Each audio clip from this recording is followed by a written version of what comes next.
जो हम अपने मुख्यमंत्री काल में चाहे महिलाओं के लिए, विद्यार्थियों के लिए या खेतिहर किसानों के लिए या ठेका आरक्षण का मामला हो या ज़मीन का मामला हो, सब चीज़ को हम प्रभावी ढंग से लागू करवा सकते हैं। इसके लिए हमको 20 सीट चाहिए। केंद्रीय मंत्री और गया से सांसद जितन राम मांझी पटना पहुंचे हैं। देखिए, इफ्तार पार्टी का आयोजन किया गया है आज जितन राम मांझी के आवास पर। इसी क्रम में जितन राम मांझी पटना पहुंचे हैं। पटना पहुंचने के साथ पहले तो बम फोड़ा है। जितन राम मांझी ने कहा है कि 20 नहीं 40 सीटें तो चाहिए, 40 सीटों में 20 विधायक हम जीत जाएंगे। तो 20 विधायक तो बनेंगे ही बनेंगे हमारे। जब हम मुख्यमंत्री थे तो जिस तरीके से काम करते थे उस तरीके से हम फिर से जो है वो काम करेंगे।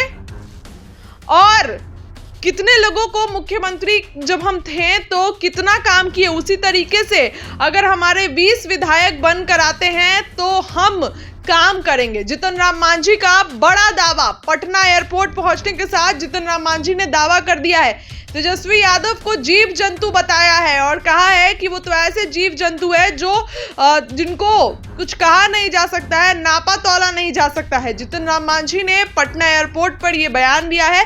आज पटना पहुंचे थे। इफ्तार पार्टी का आयोजन है जितन राम मांझी के आवास पर और उसी क्रम में जितन राम मांझी ने ये बयान दिया। मीडिया कर्मियों ने उनसे बात कर किया तो उन्होंने साफ साफ कहा कि 40 विधायक चाहिए। इससे पहले भी जितन राम मांझी ने दावा किया है, 40 तो बोले, कम से कम तो 20 विधायक। मतलब जितन राम मांझी के कार्यकर्ता चाहते हैं कि 40 विधायक बोला है, लेकिन जितन राम मांझी ने कहा कि 20 तो चाहिए ही चाहिए हमको सीट। अब जितन राम मांझी 20 विधायकों को डिमांड कर रहे हैं। कितना सीट देगी बीजेपी, सवाल उठता है। कितनी सीटों पे चुनाव लड़ेंगे जितन राम मांझी, ये भी सवाल उठता है। फिलहाल इस खबर के लिए इतना ही। क्या कुछ कह रहे केंद्रीय मंत्री जितन राम मांझी, उनकी बात को सुनिए। देखिए, प्रधानमंत्री जी भारत के सब लोगों के हित में काम करते हैं। उसमें कौन धर्म है, कौन जाति है, इसका उनके दिमाग में विश्लेषण नहीं है। जिसको जो आवश्यकता होती है उसके अनुरूप वो काम करते हैं। इसलिए उन्होंने ऐसा काम किया। एक मिथक जो है समाज में कि वो माइनॉरिटी के बारे में थोड़ा उनके दिमाग में दूसरी बात है, ये कम से कम दूर होना चाहिए कि भाजपा के हैं और नरेंद्र मोदी जी हैं तो अल्पसंख्यकों के लिए की दूसरी बात करते हैं। इसको भूल जाना चाहिए और ये सोचना चाहिए कि प्रधानमंत्री जी सबके लिए हैं और सबके लिए हित के लिए काम करते हैं। जो सौगात दे रहे हैं मुसलमानों को, निश्चित क्यों नहीं होगा। ज़रूरत उसको है, ज़रूरत है तो उसको दिया जा रहा है। इसमें कहाँ कोई दिक्कत बात है। कल राजद में इफ्तार पार्टी दी गई थी सर, लेकिन कांग्रेस का कोई भी नेता उसमें नहीं पहुंचा बुलाने पर भी सर, कैसे देखते हैं? अब इसको हम क्या कहें, आप यही जान सकते हैं। इसके तो हम बहुत पहले बोले हैं कि ये लोग एक जीव जंतु हैं जिनको तराजू पर तौला नहीं जाता है।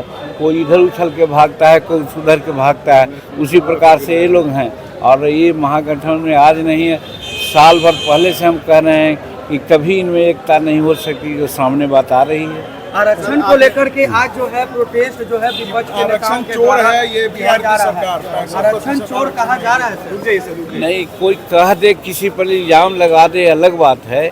लेकिन आरक्षण की बात जहाँ तक होती है, अभी कोई तजवीज़ तो नहीं किया है। हालांकि हम भी कई एक बार ऐसा चर्चा किया है कि आरक्षण किस हद तक हमको मिल रहा है, उसके लिए कमीशन बनना चाहिए।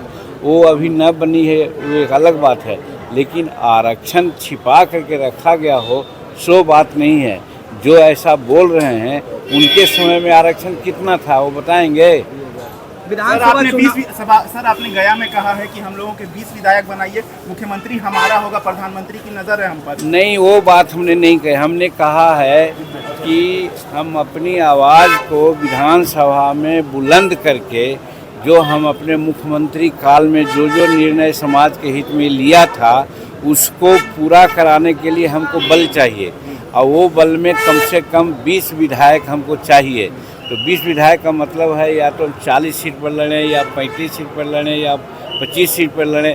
हम हर हालत में 20 विधायक जीत के आएंगे। तो जो हम अपने मुख्यमंत्री काल में चाहे महिलाओं के लिए, विद्यार्थियों के लिए, या खेतिहर किसानों के लिए, या ठेका आरक्षण का मामला हो या ज़मीन का मामला हो, सब चीज़ को हम प्रभावी ढंग से लागू करवा सकते हैं। इसके लिए हमको 20 सीट चाहिए।